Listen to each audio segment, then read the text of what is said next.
I'm Wilson Lai, and I love The Matrix Resurrections. I'm Benjamin Yap, and I hate The Matrix Resurrections. I'm Eli Sands, and please stop fighting. Well, you're listening to Deep Cut. We'll see how this goes.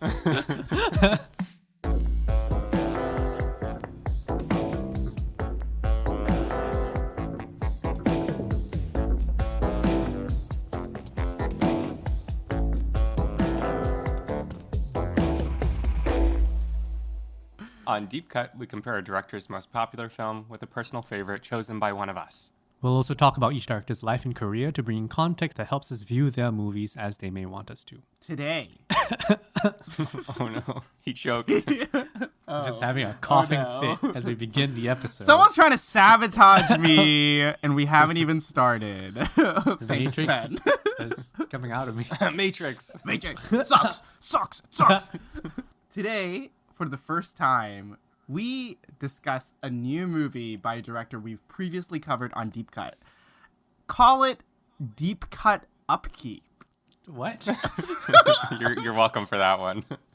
It'll be a bit looser and more reactive than our standard episodes. And this is something that I think all three of us have been looking forward to doing since we started the podcast, because we all thought that it would be really fun to revisit directors that we've grown to love and appreciate through the podcast and sort of track them through their careers as our podcast continues to grow. And as it happens, and the cultural context doesn't require us to tell you anything. Yeah, when's Nick Rhodes dropping another movie? Nick Rhodes dropping dead. Yeah. Just kidding. Sorry, that was pretty rough. But with this director and this movie, it is good timing because we just finished, or we planned to finish our Wachowski's series right before Matrix Resurrections dropped. And we took a little break, and now we're back, as did Lana Wachowski with the Matrix series. Ooh. And she returned in December of last year with The Matrix Resurrections. Neo's back, Trinity's back for some wild reason. I think it's going to be quite a fruitful and interesting discussion that we're going to have. But I saw The Matrix Resurrections 3 times in the span of 2 days. Oh, man. What? It was not like a case of I saw it once and then I was like, oh shit, I'm gonna see it 2 times. It's so good. I bought 3 tickets to see it, and then whether it was good or not, I would have to live with the fact that I was gonna have to see it 3 times. A trinity of tickets.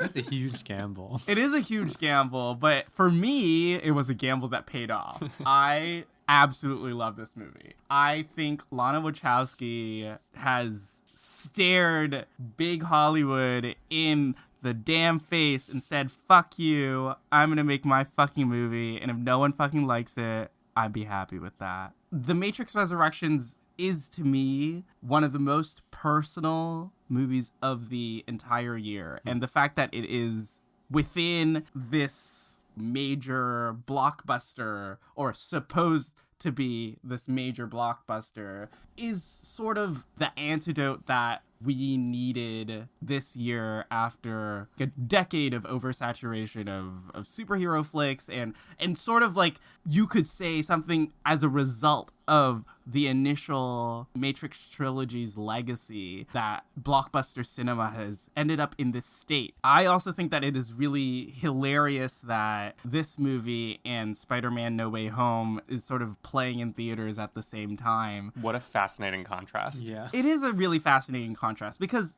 No Way Home is honestly a really, really enjoyable movie. And I think it is a top tier what Marvel can achieve movie, but I still felt like I was like a pawn in a fucking large chess game that Kevin Feige and Amy Pascal and these higher up execs are just fucking around and trying to make as much money as possible and churning out these machine movies to to get people like me, like dumbasses like me, to cheer in a fucking theater for actors that we probably paid millions to appear in for a couple seconds. So Go Toby, get that bread.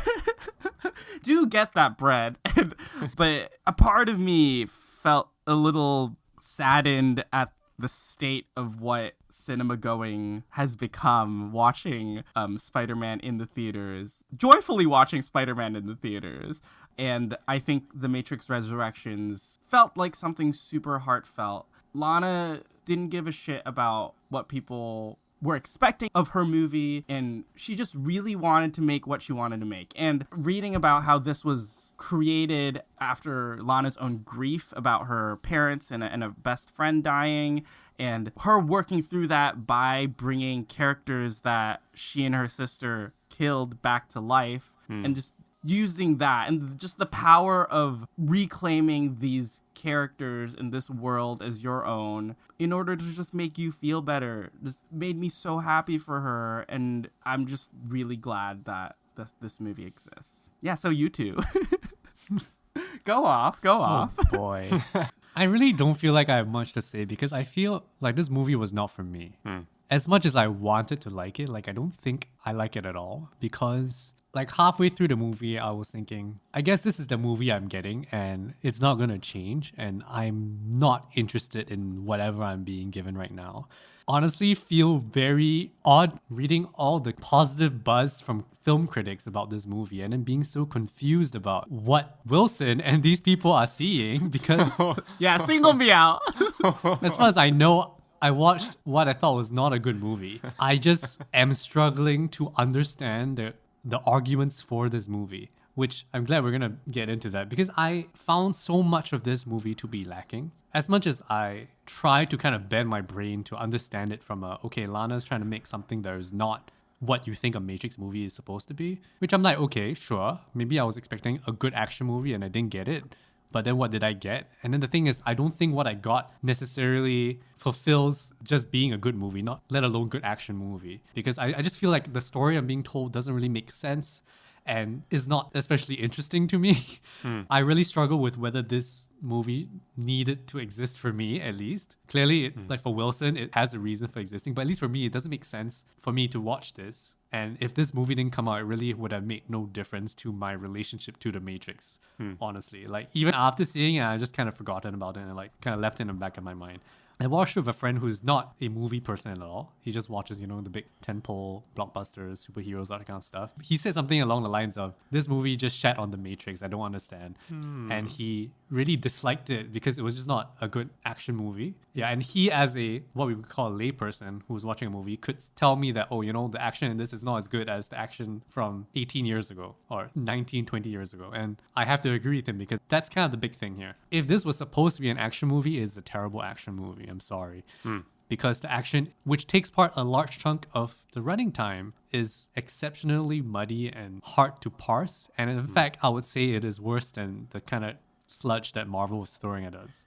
Honestly, I think the Marvel stuff is more clear than this. They're not necessarily great, but they're clear as to what is going on. But then with this one, the action scenes were like the first thing on the list for me for like what's not working. If this isn't an action movie, then don't have action scenes.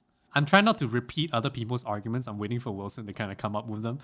So like that's kind of the first thing, which is the action doesn't work for me. And then other thing is that I felt like a lot of the character motivations here were a bit hard to understand. There's only so far we can go with the power of love compels me because that is such a blanket thematic idea that needs to, have some kind of tangible stakes and understanding rooted within the world that they have created. For me, it's kind of a bit of a trolley problem thing. Like, you're telling me you're going to save Trinity and kill everyone else. Is basically what my main issue I had with the whole thing was, because it felt like saving Trinity was just Neo's like, I love this girl, I'm gonna save her, fuck y'all. And that to me was such a weird space to be in. What am I supposed to do with this? So then fuck everyone else. Like, the only thing that matters is the love between two individuals. That's it. Wilson's nodding like, yeah. And I'm like, okay, but what about the rest of the world that you're building out? That to me is a problem. All these kind of things made me feel like the story just was not constructed well enough to really make sense of it. I'm interested in what people have to say about like how this was a fuck you to the studio that wanted to make Matrix 4 with or without Lana or Lily Wachowski, right? Which is interesting, but I'll see how a conversation takes us. Ladies and gentlemen of the podcast, you have the red pill, you have the blue pill, and you have the undecided voter screwing up the American political system. That's about 5 mixed metaphors all at once. Might as well take both. I'm hungry. I watched The Matrix Resurrections earlier this week. I unfortunately could not see it in the theater because of Omicron.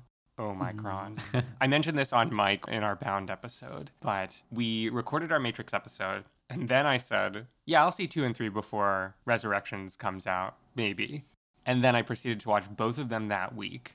It's interesting, Ben, that your friend said that Resurrections is dunking on the Matrix trilogy because in 2 and 3, there's already an established history of deconstructing the prior movies with each go-around. When he said dunking on, he doesn't mean like the movie is in a meta way dunking on them. I think he's saying that the movie has made them worse somehow. Oh, quality-wise? Like quality-wise, like having had watched Matrix 4, he felt like it brought the whole world down with it. That makes sense. On that, from criticism and different discussions on this movie that have popped up online, I know that Lana Wachowski has brought a lot of personal feelings and opinions into the construction of this movie. It feels hard to engage with the movie as itself because there is so much interconnectivity to The Matrix, the legacy of The Matrix, the audience of The Matrix, Lana's personal biography, media currently, what it means to identify as trans now. And I feel kind of both of what you are describing, where I really admire the amount of personality and intention in this. And I feel that the movie is attempting to work on multiple levels and it does not always succeed at every level. There will be a moment where it works as a story about these characters and their feelings and their actions. And there will be a moment where it works self-reflectively or on the idea level, the theme level. And sometimes it's both, sometimes it's neither, and sometimes it's one or the other. Ultimately, I feel that The Matrix Resurrections is a movie that invites you to project onto it and see what you want to see in it. And maybe that's most movies anyway. Maybe that's not too hot of a take. But I am both interested in its construction as such. I am engaged with it at certain points. I'd say particularly the middle stretch once Neo is sort of past the hemming and hawing of the movie about whether or not it should exist. And we get onto Neo's track and he's sort of woken up into the real world. And there are points when I'm not on board with it, when the movie is very clearly at the beginning trying to tell me things. And I feel that ultimately the ending doesn't perfectly land for me because a message about respect Trinity, you jerks, only goes so far when the movie is from Neo's perspective and his range of narration for the most part. I find it a mixed bag. I think it's really interesting. I find myself getting very confused about the components, particularly Smith and the sort of new Smith-Morpheus hybrid, how those lock into the metaphor. And I've found that I fleetingly understand things more the more I read, but that's not a permanent state. And I kind of go in and out of lucidity on whether or not I am actually following what The Matrix Resurrections is putting down. But I liked watching it, and I think it is a worthwhile contribution to the Matrix trilogy, co-charizing itself, if you will. Like, I definitely see this as very separate from the trilogy. Like, I would say this is sort of like a reflection on the Matrix trilogy. And I don't know. I really feel like this is like what you bring into it. Like Eli said, it's really like, what is your personal stake in this, right? For people who have really loved this movie and these characters growing up, them being pillars in your love for movies or your love for action filmmaking, and it is quite moving to see them again.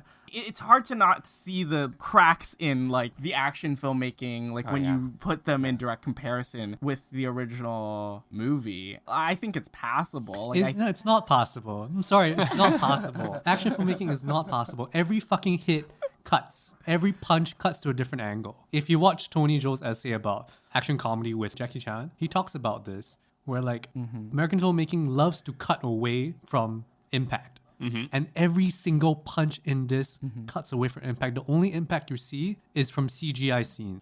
With the airflow coming from Neo's hands. Anything that is obviously CGI, but anything where it's like Yeah. two people fighting each other, think about the dojo scene in this. My problem here is that every time this movie connects to is the old ones, and it's telling me to compare this with the old ones, and especially when you do it with the dojo scene, you compare the dojo scene in the original Matrix, you compare the dojo scene here. The filmmaking in this dojo scene from Matrix 4, none of it works. Like, the action is so poorly edited and thought out that it doesn't feel like it's about the action, which is maybe fine, but then what is it about? Then what's the point of reminding me that the Matrix exists, that the original scene is better? Why do this to me? I see it as a both and thing where I, on the one hand, totally agree that the action, direction, staging, framing, and editing is distracting and not as immersive here, particularly when you're comparing these two dojo scenes across the movies. Resurrections lacks the tableau, those moments when you slow down the action, you hold a frame, particularly in the wide, so you can see the composition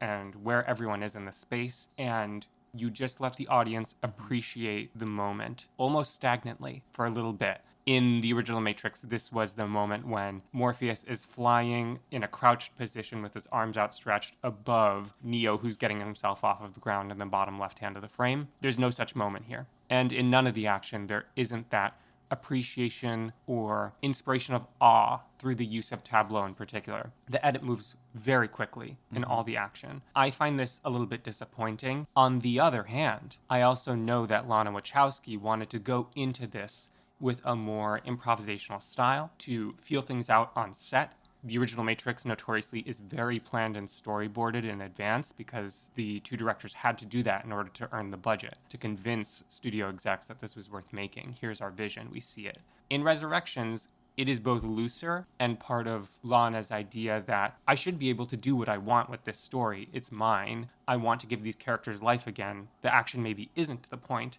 At the same time, because the text is comparing itself to the original Matrix so hard to the point that it's intercutting images from the old Matrix, a technique I find a little distracting, frankly. Very weird, honestly. It's asking you to compare, and the Yeah. Resurrections inherently is not giving the same effect in the action, and by some standards is less well crafted. It's a both and thing that makes it hard to criticize, but doesn't feel the same. Like, it is inviting you to compare, but I sort of saw it as like a Jean-Marc Vallée-ian cut to memory device that is used and repeated more often as Neo begins to realize that this is not just a work of his own creation, but things that happen to him. His memory. I mean, I'm like okay with the whole nesting doll way that Lana is trying to construct the story. In the first maybe 30 minutes, I was like, yeah, this is interesting. Like, I'm okay with thinking of the Matrix trilogy as a video game in the universe. Pew pew. Like, I can give it a pass for like, this movie doesn't look like a game. Like, there's all these things that like don't make sense.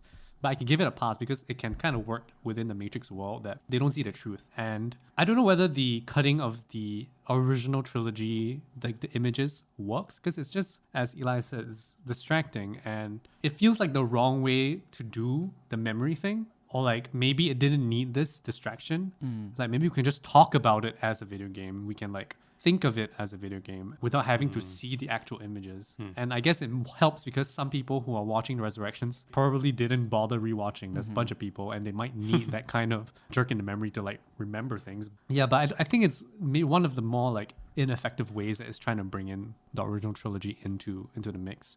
Having that kind of direct comparison doesn't do this movie any favors. I've basically already said this, but just to restate it. When I think about any one moment, technique, performance, anything about the construction of this movie, it makes it hard to think about it purely as my reaction because I find myself placing it alongside knowledge of what the production was like, what Lana must be feeling now. Like, for example, knowing that Lana ultimately decided to sign on to this movie because it was on the heels of the deaths of her parents and a best friend of hers. it's both something that earns and deserves the right to do its own thing, and sometimes that works and sometimes it doesn't, but it makes it hard to have an opinion on it when I know that it is very personal, which I like it when movies are personal. Another thing that I always tend to like, and I find myself a little bit conflicted on here, is when the movie is critical of its audience. Maybe for watching, maybe for reacting in certain ways. And The Matrix Resurrections is very heavily, and in the text, engaging with the idea that its audience didn't get what the original trilogy was about. Yeah. That whole montage. When they're talking about Matrix 4, right? And what made the original Matrix trilogy great. And then you have people spitballing what they think the Matrix was to them.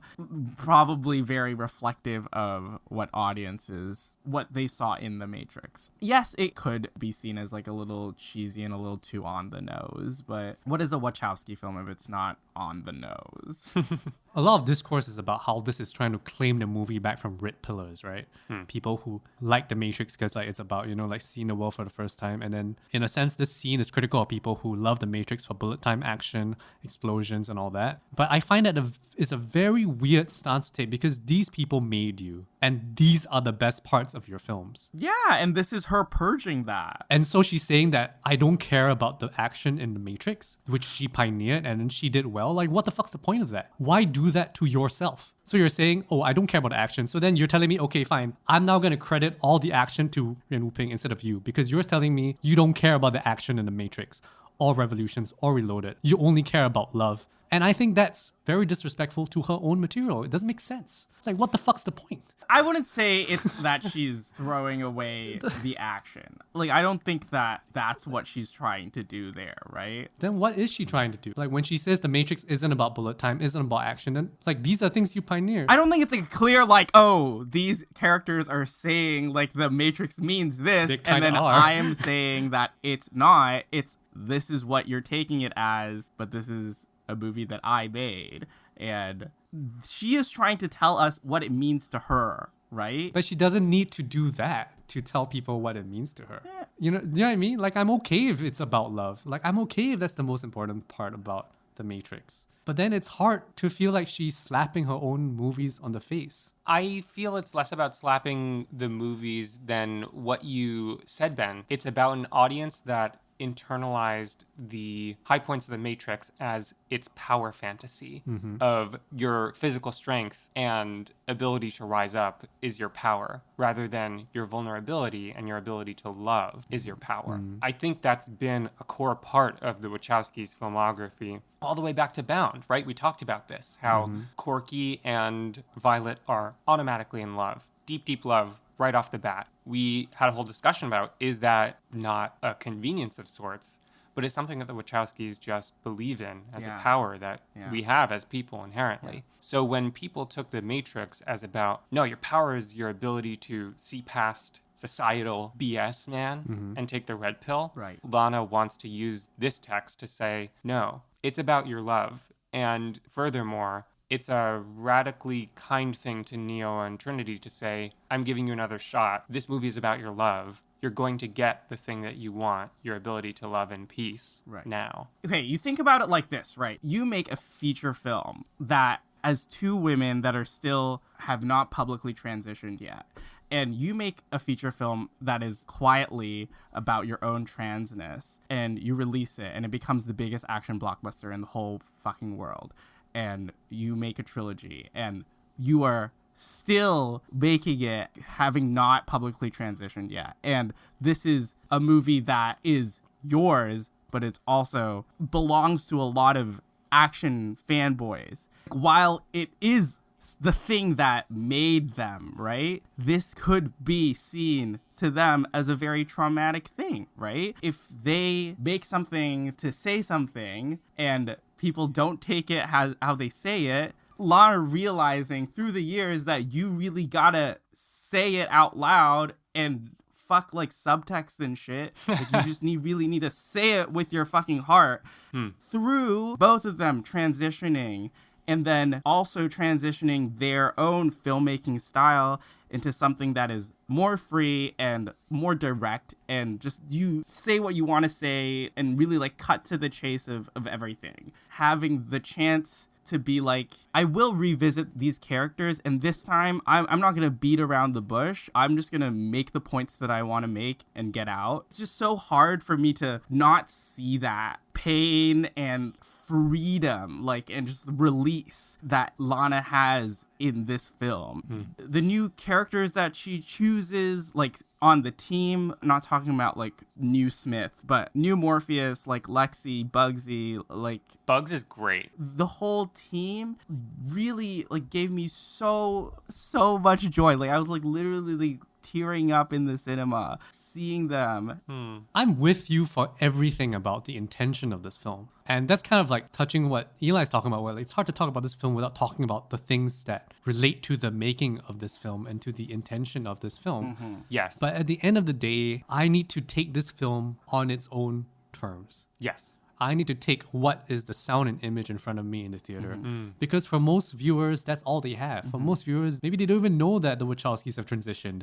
They might watch this and not know. Like, especially you look at Singapore, like, I think most people are not, like, connected to that narrative or to those stories. You know, they don't understand it, or they don't have that kind of exposure to stories about trans identities. So they don't know how that relates to the story of Matrix Resurrections. And so at the end of the day, this is supposed to be a blockbuster tentpole film, or Christmas film, I guess. I don't know. Right now, I haven't heard a single thing where people are giving me something tangible to latch onto as to why they think this is a good movie. I think the new characters are great, but they are there to prop up Neo and Trinity at the end of the day. And Bugs is great, but then also is strangely constructed because in the end, Bugs is also a fanboy or fangirl, and she saves Neo, and then she's like, yeah, fuck everything. I just want to help Neo again. To me, a lot of these things just are very convoluted and like hard to parse. So once you take the intention out, you just look at the movie as it is, as it stands. I don't know what to grasp onto anymore. Like, I don't know what it's about. The big thing we talked about with Matrix, in terms of like the way that the Wachowskis tell the story, is that they tell the Matrix story, despite its subtext, with utmost sincerity. And I think that's the thing that Matrix 4 for me is missing. It's missing sincerity because of all the things that Lana is trying to embed within the text.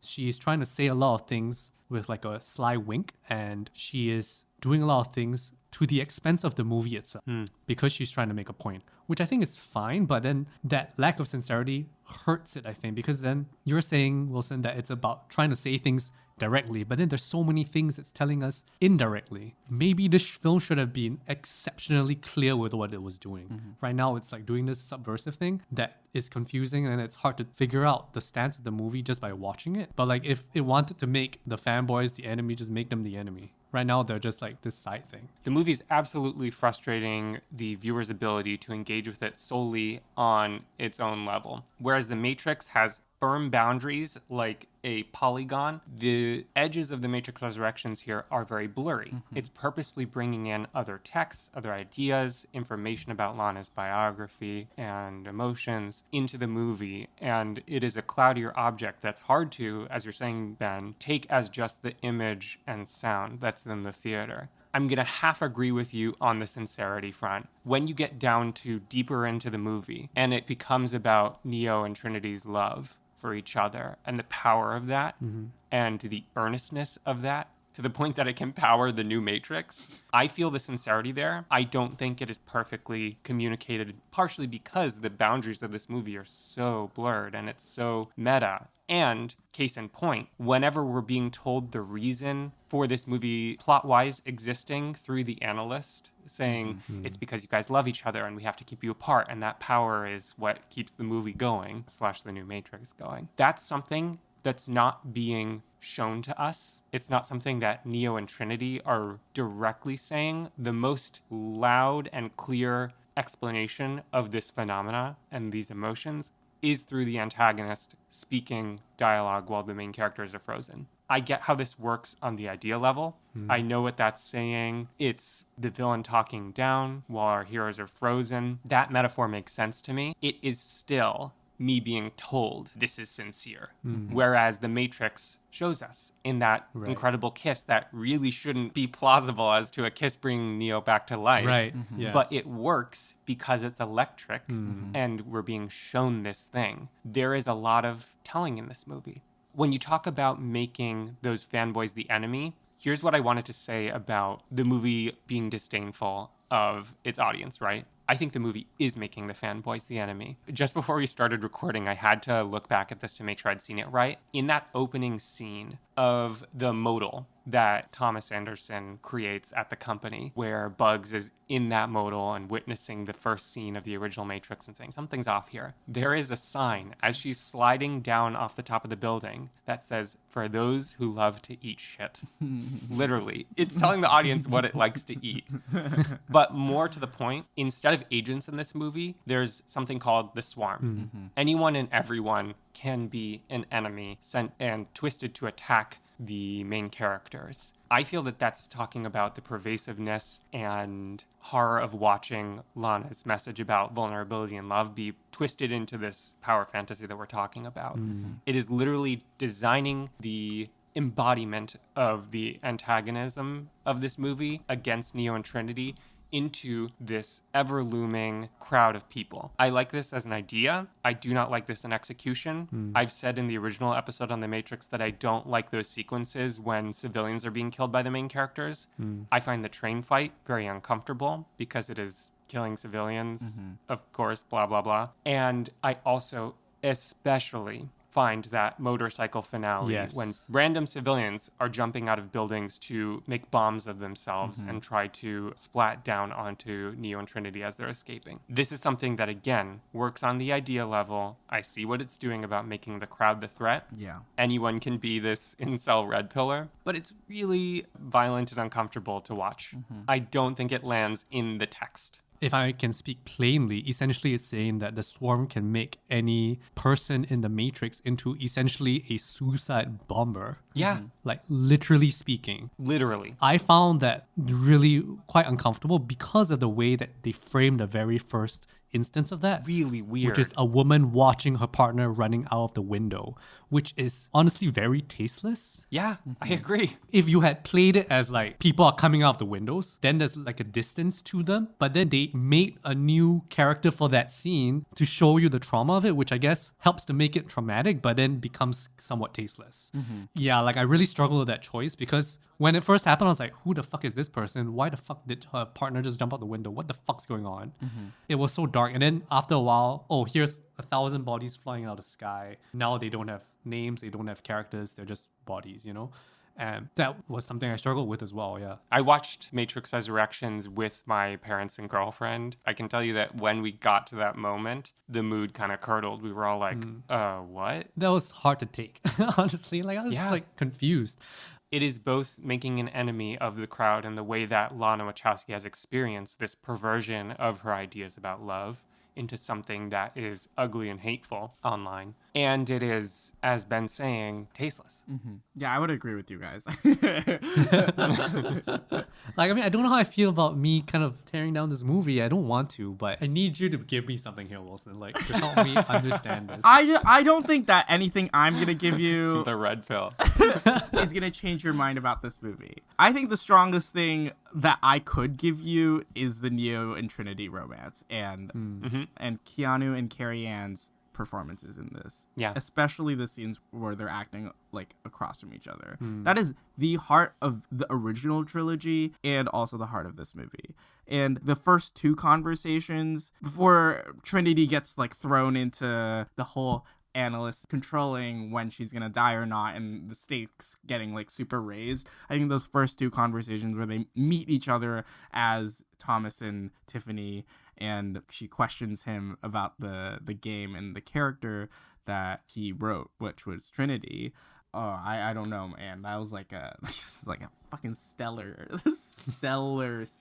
scene. And that was a scene where I think the flashbacks really worked in that.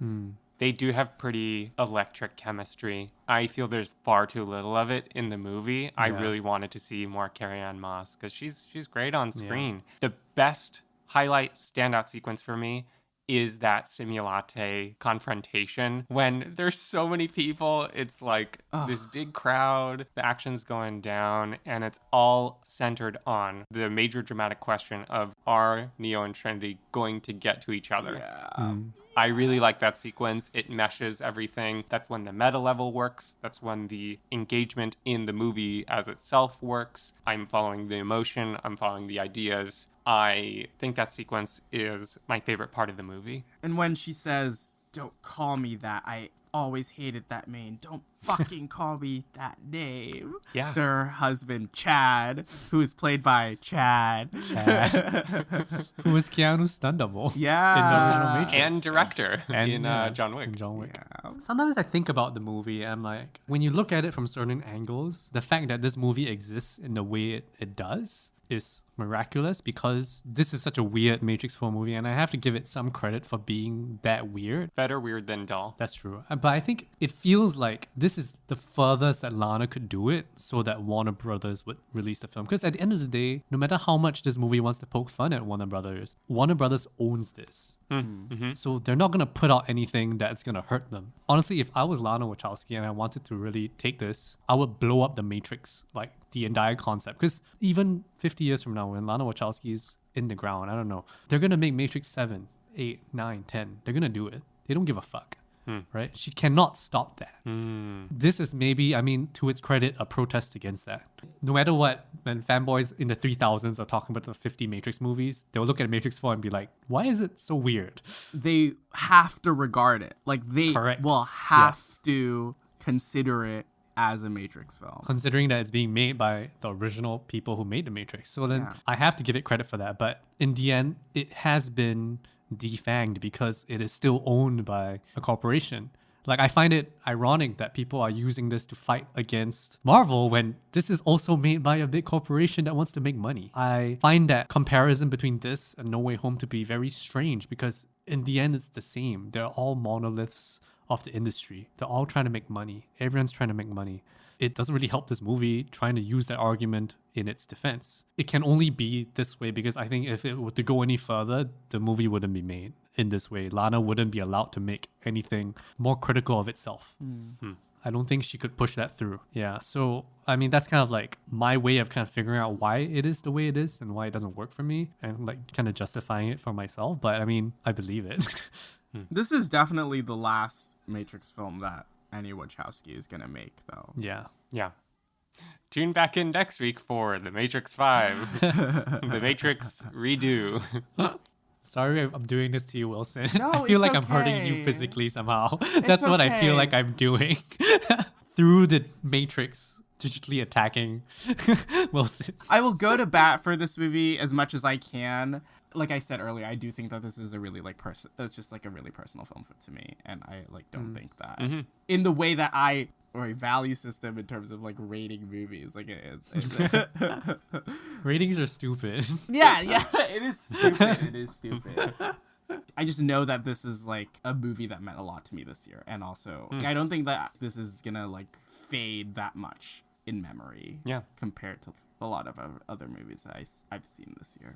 That's the other thing, is that knowing how many people had that same personal connection to the Matrix Resurrections that Wilson had, I'm glad it exists for that reason alone. Like, it should inspire a lot of emotion and catharsis because that's what Lana is putting into it, clearly. Even with its components that I don't fully understand or feel uncomfortable by, it still is a worthwhile piece of art. And maybe all movies are what you bring into it. I don't know. We'll see what people say in 10 years. I don't know. People might reassess them like they did with 2 and 3. I was surprised by 2 and 3 being so dunked on when they came out. They might not be incredible, but they're good. They're fine. 2's incredible. 2's my favorite. 2's incredible. Like 3's pretty good. 3's okay. 3's Like, pretty fucking good. yeah, like it's okay. Like, it's not the best action movie, but it's okay. If you don't like the Zion stuff, like, yes, 3 is definitely not the movie for you because it's Yeah. like 60% of it is like people getting killed in this war. But like when you take it on those terms, like if you're not looking for Matrix stuff, then it's like, yeah, it's not bad, but like middle of the road movie about robots shooting at robots, which is a thing. That's a genre. You know what I mean? Yeah, it's called Real Steel with Hugh Jackman. So like, yeah, I'm surprised. We'll see what people say in 10 years. We'll see. Okay, we'll check back in then. We'll tune back in. Like, if anything, it's gonna be remembered for being this weird thing within the blockbuster season. Yeah. Which I think is not a bad thing. So, in conclusion, Yahya Abdul-Mateen II is a dang movie star. My God, what a hottie. He what is. What a king. Yeah. Good for him. Kind of wish he had more to do, not being a bunch of nanobots. Thank you for listening to this episode of Deep Cut. Please rate and review because that helps us keep making the show. Be sure to subscribe to us where you listen to podcasts so you'll know when our next episode drops. Keep up with Deep Cut on Twitter and Instagram at DeepCutPod. Join us to talk about movies on our Discord server, to which you'll find a link in the description. Thank you to Justina Yam for our beautiful artwork. I'm Wilson. I'm Ben. I still know Kung Fu. I'm Eli. Take care, and we're looking forward to talking about more movies with you next time.